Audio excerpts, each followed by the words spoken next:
Concept in property casualty and other insurances is insurable interest. In the property casualty space, the insurable interest is required to be existing at the time of the loss.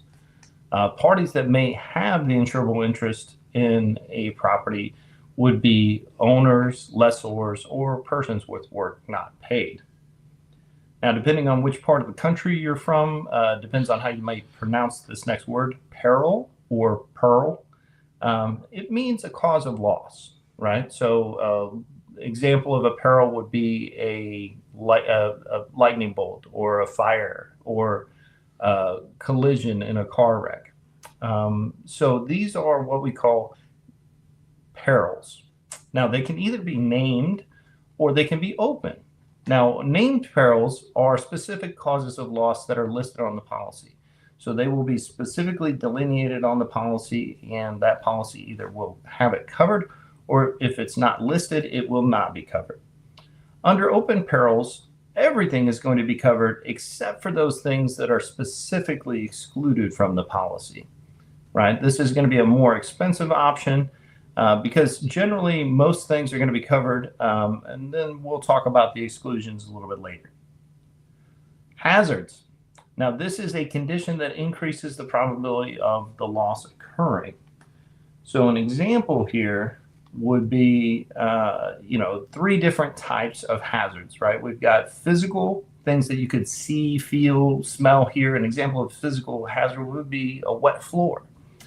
A moral hazard, this is something that arises from someone's bad character, right? Somebody that wanted to commit arson or fraud would be an example of a moral hazard. And then the last type of hazard is a morale hazard. This can be summed up with the phrase, it's just a rental, right? Indifference to the loss due to the existence of insurance, right? Have you noticed somebody treat something a little bit differently when they consider it to be not theirs, right? Oh, it's just rental, right? I don't care about that big speed bump, right? I'm just going to go ahead and take the rental car over that speed bump and not really care about it like it's my own car, right? So that's what we call morale hazard. Now, one example that we're going to see here in property insurance about these named and open perils, the example we'd like to give is at the bottom of page 31 here. Damage caused by wild animals is usually not excluded in open perils, but it is usually not listed as a named peril. So if a property has open perils on the dwelling, and named perils on the personal property, the incurred damage caused by a wild animal, the structure would be covered, but the damage to the personal property would not be. And this is very typical of most homeowners policies, in fact, because the most common one is an HO3 policy, which is exactly set up to be this way. And we'll get into that a little bit later. What is a loss? A loss is defined as a reduction, decrease, injury, or amount paid or disappearance of value of either person or property. And there's two different types of losses. There's direct losses and indirect losses. Direct losses are those physical losses due to damage of property or a person. And then the indirect losses are going to be consequential or time element losses. In order for an indirect loss to be payable, there first has to be some type of direct loss covered before the indirect loss could be paid out. The concept of proximate cause. The proximate cause is the first or immediate cause in an unbroken chain of events. If it hadn't occurred, then that would not have happened. It's important to determine when there is a claim, because if the proximate cause is going to be covered, then the remaining and subsequent losses they're going to also be covered. So a concept of this is you cause an accident with your car on a highway. The following car then collides with you, then another. And since you were the first cause of the chain reaction of a multi-car pileup here, you're the proximate cause, and all the damage would therefore then be your responsibility, right? There was an example of this happening over on 35W outside of Fort Worth around 15 years ago. It was a winter situation, but that doesn't really kind of come into play here. What happened was a commercial truck had swerved a little bit too much, hit the inside barrier, and then jackknifed across the lanes. And what happened was, in the end, 37 different cars piled up, And unfortunately, that company did not have enough insurance to cover all the liability for the property damage to 37 vehicles, as well as the bodily injury that occurred in that accident case. So therefore, because there wasn't enough insurance to cover it, then the company was still liable for it. They ended up going out of business because of this. All right, so the principle of indemnity, right? Indemnity is also known as reimbursement, indemnification,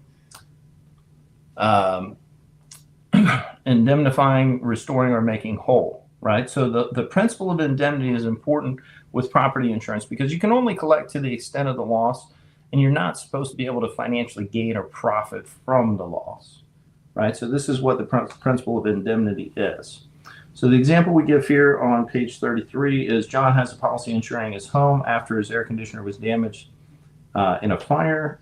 His expense to replace the unit was $10,000, but he also found that he had coverage for the loss on a warranty policy for $1,000. He cannot collect the additional $1,000, as that would give him the profit of $1,000 and would violate the principle of indemnity. Also, typically you would see this specifically excluded in the policy so that it wouldn't be able to be completed. An accident is defined as a sudden and unexpected event causing injury or damage that is either neither expected nor intended. An occurrence is a broader definition. It includes all the accidents, but it also includes events caused by those losses occurring due to continuous or repeated exposures.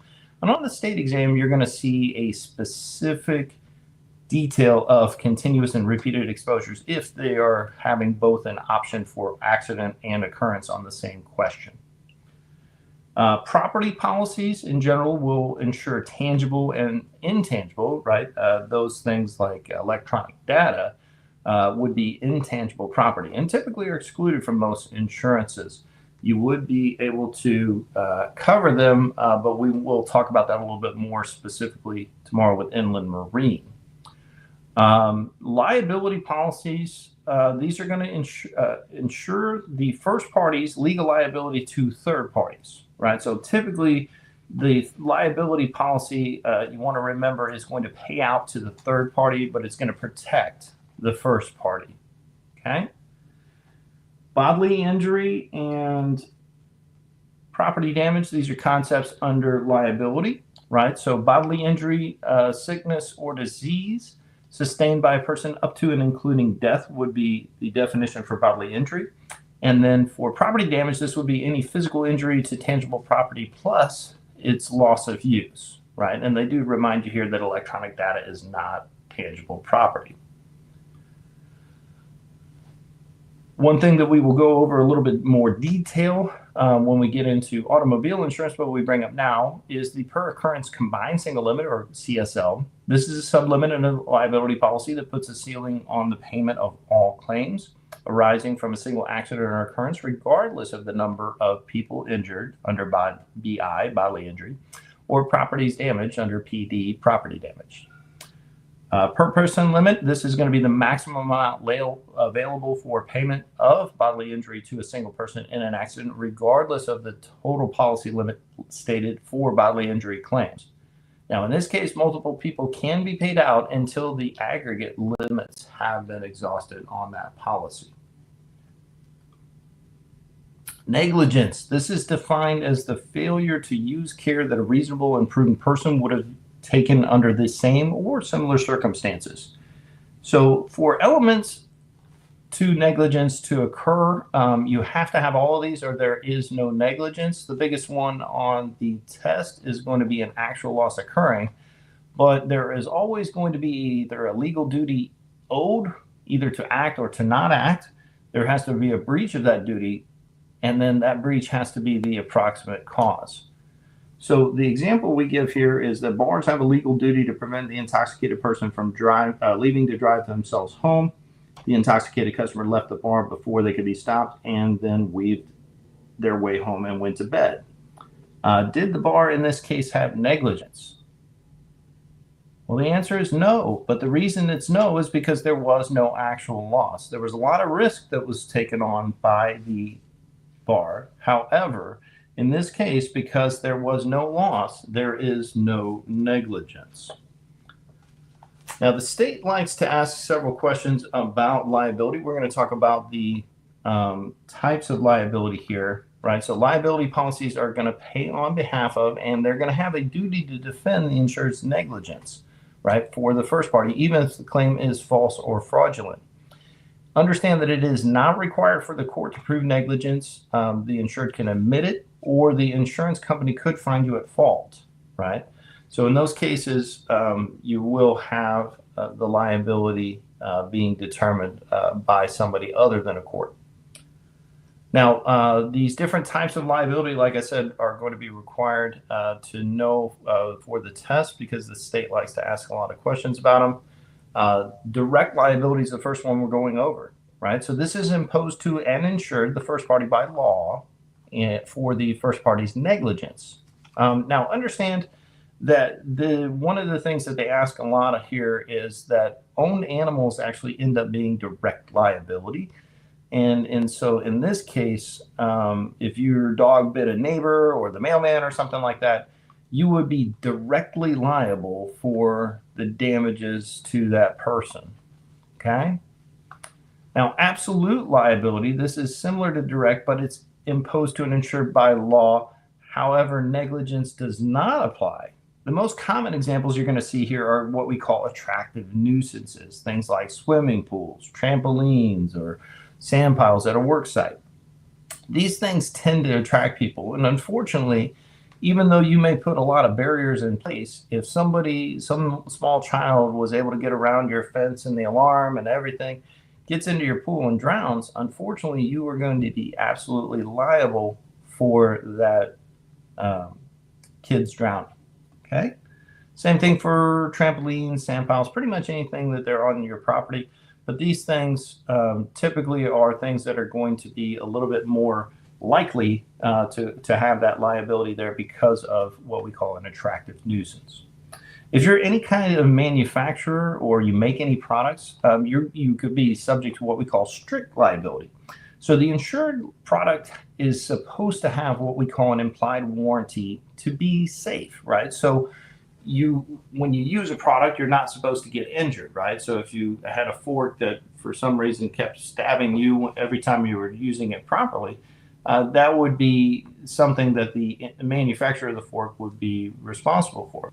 Now, for example, let's just say you've got a chair. Well, if you're sitting in the chair and the chair collapses, and there was a certain weight rating on there and you're fine with that, then the product fails, then you may have a case against the manufacturer. However, the manufacturer can rebut that if you were using it in a manner that it wasn't intended. So if you got up and climbed on top of a chair to, say, get to a ceiling panel or switch out a light bulb or something like that, then the misuse of that product would be a valid defense that the manufacturer would have on that. The next type of liability we're going to talk about is vicarious liability. This is where the insured is responsible for the actions of the wrongdoer but didn't do it themselves, right? So the most common situation would be a parent would be responsible for the actions of their children. You would also have employers being responsible for the acts of the employees while they're on their job. Or general contractors for somebody that is doing a subcontract on their work site, right? Understand that the most common misconception here is that the owned animals would be vicarious liability. Understand that that is a direct liability, not vicarious. And then the last section for types of liabilities here is going to be contractual. Things like hold harmless agreements and waivers of subrogation. If any of you have ever been to one of those axe throwing bars where you take hatchets or, actually sometimes full-on axes and you throw them down on a block of wood about 20 feet away, right? This is a pretty dangerous type of situation. These companies would not be able to operate at all if they did not have these waivers of subrogation or hold harmless agreements, right? And have those pre-approved, of course, ahead of time by their insurer, right? So that they know that these are pretty ironclad and that the customer is going to be the one taking all the liability in these cases. All right. Next thing we're going to talk about here is damages. Another name for damages is going to be torts. Another name for torts is a civil lawsuit. Now, these things will come up anytime that there's an aggrieved party. The civil suits are brought by what we call against the wrongdoers, which are called tortfeasors. And these are going to not cover typically crimes or most intentional acts, right? And this is to recompense the aggrieved party for typically bodily injury or property damage in these cases, right? Now, there's two different types of damages that would occur. There's compensatory and punitive damages. Compensatory damages are going to make whole or indemnify the aggrieved party, and they have two different types of compensatory damages. There's going to be special. Now, special compensatory damages are going to be specific measurable damages for any out-of-pocket, monies out-of-pocket for property damage, medical expenses, miscellaneous expenses, loss of wages. These are very typically easily calculable. There's going to be sometimes some dispute about the exact valuation of certain things, but for the most part, this is very straightforward as far as the amount. The second type of compensatory damage is going to be general damages, right? So this is going to be for compensation for things that are a little bit more subjective, like pain and suffering, mental anguish, disfigurement, similar types of losses. Judges and juries in these cases will have highly subjective determinations for the amounts on these things. And so, unfortunately, this is the area that is the most of a wild card whenever a lawsuit goes into place.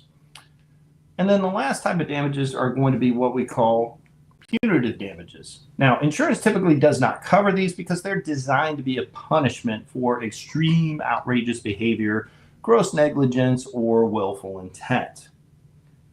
Now, under insurance policies, you can usually get policies that are going to be considered to be blanket or specific coverage. Blanket coverage is going to cover multiple classes of property at one location or multiple locations. You're also going to have the ability to buy a specific policy that covers one specific class of property at a specific location. Vacancy. Vacancy under insurance is defined as the insured structure with no people or personal property for 60 or more consecutive days. It's very important in the property insurance to understand whether the property is considered vacant or not, because certain perils are going to be what we call suspended or not covered if this condition is met. Similar to vacancy, but a little bit different, is going to be what we call unoccupancy, right? This is going to be an insured structure with no people, right, for 60 or more consecutive days. In this case, the personal property is not considered or there is personal property there. In the unoccupancy case, no policies will suspend perils if the policy is just unoccupied. Now, one thing that's kind of cool here is if you just didn't take everything in the world with you and you went on a year-long trip around the world, your insurance would still cover you for all the different covered perils in the case of that, because that would be considered an unoccupancy. Now, if you had literally taken everything with you, or maybe you're getting ready to sell the property or possibly rent it out, but you don't have anybody there, nothing, no people, no things. Once it's been vacant for 60 days, unfortunately, that's when those perils could be suspended. Now, a couple of different types of definitions that we got to go over here on theft. Theft is going to be any unlawful act of taking. It's going to include the other crimes that are going to be things like burglary, safe burglary, robbery, forgery, and other crimes. Right? So the theft is the overall large definition. Burglary is going to be defined as the crime of forced entry into or out of a premise. But for insurance to cover burglary, visible evidence of this forcible entry or exit has to be required. For robbery, this is the crime of taking or attempting to take property by force or threat of force from somebody else, right? Now, the actual weapon does not need to be seen in this case. Now, there doesn't actually have to be a weapon in this case, right? So just understand that that's going to be the case with robbery. Mysterious disappearance, right? So this is a situation in which there is no potential of knowledge as to when, where, the location, time, or how the property was lost. So losses by mysterious disappearance are typically excluded from most insurance policies, right? Open perils policies typically will cover these, but by definition, mysterious disappearance is not theft. So therefore, that's the end of chapter 2, right? And so now we're going to go over a little bit of a review. I'm going to go ahead and go over the different questions here, and we're going to go and get the answers for these. So the first question here is, what is a hazard on page 39? Is it A, something that increases the chance of a loss, B, the cause of a loss, C, the loss event, or D, the uncertainty of a loss? So in this case, this is going to be A, something that increases the chance of a loss.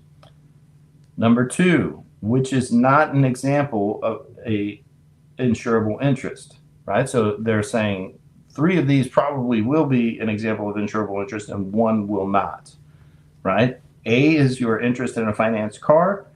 B, a renter's interest in a porch he added to his rented home.